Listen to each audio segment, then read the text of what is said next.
अस्सलाम वालेकुम। सिकंदर टीवी के प्लेटफॉर्म से मैं हूं आपका मेज़बान शाहिद कमाल। नाजरीन, इस वक्त मैं मौजूद हूं लाल कलन रेस्टोरेंट में। यहां पर Gilgit Baltistan musical and cultural night event यहां पर रखा है और हमारे जो म्यूज़िकल जो लीजेंड्स हैं उनको ट्रिब्यूट पेश करने के लिए गिलगित बल्तिस्तान के जो आर्टिस्ट हैं, जो फ़नकार हैं, उन्होंने एक गेट टुगेदर रखा है। यहाँ पर गिलगित बल्तिस्तान के जो सारे आर्टिस्ट समेत जो यहाँ पर लाहौर में बसते हैं वो सारे जो है लोग जमा हुए हैं और यहाँ पर एक हारमोनी का मुजाहरा किया है, साथ में एक गेट टुगेदर किया है और साथ ही साथ जो हमारे जो आर्टिस्ट हैं उनको ट्रिब्यूट पेश करने के लिए यहाँ पर एक इवेंट रखा है। आइए आपको भी इस इवेंट की झलक दिखाते हैं।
घटे छुरेगा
यहाँ पे हमारे इवेंट का मकसद ये था कि एक तो हमारे बड़े लेजेंडरी म्यूजिशियंस हैं, इनको हमने ट्रिब्यूट दिया है। उसके अलावा ये है कि डिफरेंट गिलगित बल्तिस्तान के डिफरेंट इलाकों से लोग आ रहे हैं इवेंट को एंजॉय कर। सर्वर बल्तिस्तानी हियर और आज ये जो इवेंट हुआ है गिलगित बल्तिस्तान के जितने भी लेजेंडरी हमारे म्यूजिशियंस या आर्टिस्ट गुजरे हैं उन सब की याद में, और जिसमें गिलगित बल्तिस्तान में जितनी भी ज़ुबानें बोली जाती हैं उन सारी ज़ुबानों में यहाँ पे अपना कल्चर दिखाया, अपना कल्चर शो दिखाया। इसमें आपको पता है कि हम लोग तो काफ़ी यहाँ पे लेकिन एक दूसरे को मिलते नहीं हम लोग, तो ये ऐसे इवेंट्स होते हैं जिनके ज़रिए हम आपस में मिलते हैं और एक दूसरे को पहचानते हैं और इन्जॉयमेंट भी होती है इसमें और सारे यूनिटी भी हो जाती है। इस तरह के इवेंट्स और होने चाहिए ताकि हम जो गिलगित बल्तिस्तान के अवाम है एक दूसरे के साथ इंटरेक्ट कर सके और इस तरह का प्लेटफॉर्म प्रोवाइड करना। आजकल के दौर में जो है ना हमारी स्क्रीन टाइमिंग बहुत ज़्यादा और ये कंप्यूटर पे होते हैं और एक दूसरे से मिल नहीं Enjoyment पाते। का टाइम हमारे पास तो नहीं, ये refreshment एक कुछ मौके होते हैं जहाँ पे हम एक दूसरे के साथ मिल के ना एक दूसरे को जान के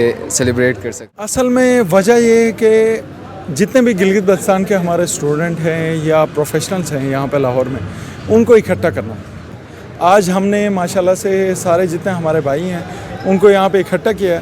गिलगित बल्तिस्तान के, चाहे वो चित्राल के हैं, चाहे वो गिलगित बल्तिस्तान के हैं, चाहे वो स्कर्दू के हैं, चाहे वो हुंजा के हैं, चाहे वो दियामर के हैं, चाहे वो मतलब के अस्तोर के हैं, जी भी मतलब ओवरऑल।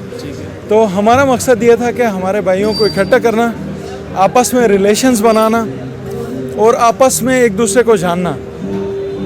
तो इस मकसद के तहत आज हम यहाँ पे इकट्ठे हुए हैं और माशाल्लाह से सारे एंजॉय कर रहे हैं। माशाल्लाह लाहौर में आए तो इस मकसद के तहत आज हम यहाँ पे हम इकट्ठे हुए हैं। बहुत शुक्रिया। चीफ़ ऑर्गेनाइज़र शहबाज साहब हमारे साथ मौजूद हैं। इनका कहना था ऐसे इवेंट मुनक़िद करना एक तो एक शहरी जो ज़िंदगी है, टायरिंग जो डेली रूटीन है, उससे एक एंटरटेनमेंट भी होता है। साथ ही साथ इन्होंने कोशिश की कि जो हमारे लीजेंड्स हैं गिलगित बल्तिस्तान के, जिन्होंने कंट्रीब्यूशंस की है म्यूज़िक को ज़िंदा रखने के लिए, उनको ट्रिब्यूट पेश करना था। और हमारे जो उभरते हुए टैलेंट है, हमारे जो फ़नकार हैं, जो आर्टिस्ट हैं, जो गुलकार हैं, उनको भी एक अपॉर्चुनिटी फ़राहम करना इस इवेंट का बुनियादी मकसद था। मुझे दीजिएगा इजाज़त।